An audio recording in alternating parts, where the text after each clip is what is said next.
Lee, and I'm a Mind Your Mind correspondent, and I'm here right now with Cathy, who's actually the artist of this piece, and we're here at the Framing the Phoenix exhibit.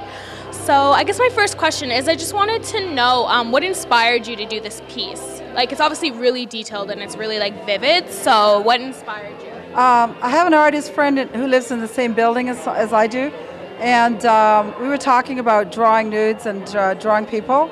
So she suggested that she pose for me, and she offered to do that to give me some practice. Oh, great. Yeah. What does this piece right here have any specific meaning to you, or was it mostly just like, as you said, like for practice or something? It was mostly for practice, yeah. Practice? Okay. When you're like doing art, like how long have you been doing it, and like I guess what's your main sources of inspiration? Since 2003, and I've mainly been doing landscapes.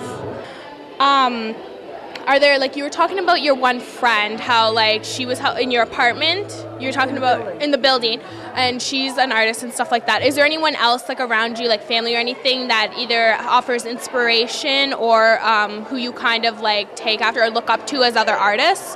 As an artist, you mean? Yeah. There's quite a few artists that I know who are very inspiring to me. There's another artist in the building as well, Sue, who's got a picture in this exhibit. And I have a lot of other artist connections. And I find I get inspiration from a lot of people. So that when I feel down, like I can't paint or I don't want to, somebody's always going around saying, oh, your work is really good, and it gets me going again. Do you have any like advice for anyone else who's like looking into like art, taking art on and stuff like that? I would advise people to do it. Even if you think you're not a good artist, I think you should try it, because it's the creativity really lifts you up and makes you feel better. It gives you a reason to live, and you feel, after I've completed a painting, I feel wonderful. So I advise people to do it. Yeah. That's great. As far as like you were saying, like coping with illness, stress, or if you're feeling bad, like painting's a good way to like help relax and like relieve stress and stuff like that. Is there any other things that you do to like help relax and unwind? Yes, I meditate, and I listen to meditation tapes, and I've got some meditation material that I work with. And I also like to listen to tranquility music. Lately that's been a real source of quieting me down. Mm-hmm. Yeah, I put on a tranquility tape, and I just allow myself to get into it and feel it and just forget about everything, and I find that really works for me. Oh, that's great. As you know, there's like today there's a lot of negative stigma surrounding mental health right now.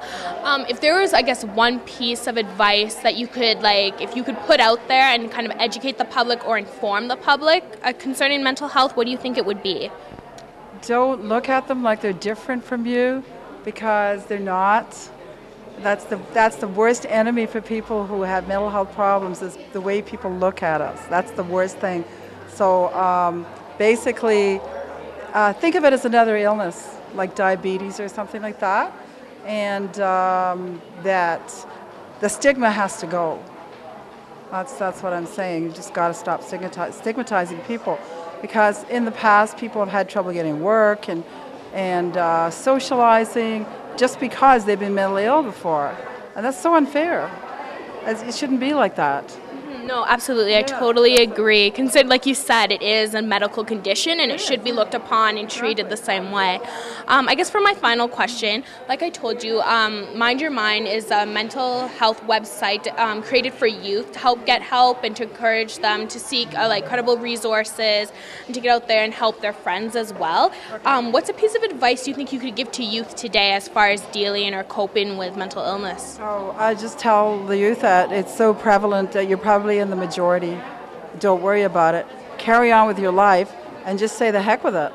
I'm going to live the way I choose to, and I'm going to make goals, and I'm going to achieve them, and that's it. Okay, well, thank you so much for taking the time to talk with us, and good luck with the rest of your exhibit.